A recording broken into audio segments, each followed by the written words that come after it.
Hello, good day. We visited today to VFX branch in Vasai West. My son is here studying in the first year of VFX animation. There was a parents meeting by Dharmendra sir. He called us and he told us all progress about our son, how he's doing, how things has to be done, how is his attendance, what has to be focused, and we can come here anytime, ask the questions, how the progress is, what the development is, and we really felt it's good that it was not our mistake to give him admission in VFX animation. Thank you. मी साहिल गुरव ची mummy आहे.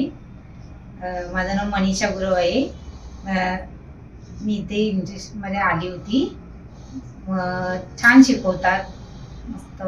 त्याला पण शिकतो तो छानपणे, आवडतं त्याला interest आहे या गोष्टींमध्ये, म्हणून आम्ही त्याला इथे ॲडमिशन केलं आहे. छान इथे करतात, मस्त शिकवतात. इधर पेरेंट्स मीटिंग में आया, सर ने समझाया कैसा बच्चे सीखते हैं, कैसा हम लोग चेक करना चाहिए, सब कुछ हम लोग को बताया सर ने. तो ये अच्छा के लिए बताया सर ने, बच्चा क्या कर रहे नहीं कर रहे हम लोग को भी समझ में आना चाहिए. ज़्यादा से ज़्यादा समय इधर बिताना चाहिए, बच्चों को भी सीखना भी चाहिए. मी भूमीचे बाबा आहे, उमेश वागरे. माझी भूमी इथे क्लास करत आहे. तिने चांगलं लक्ष दिलेलं आहे आणि याच्या पुढे पण ती लक्ष चांगलं देईल.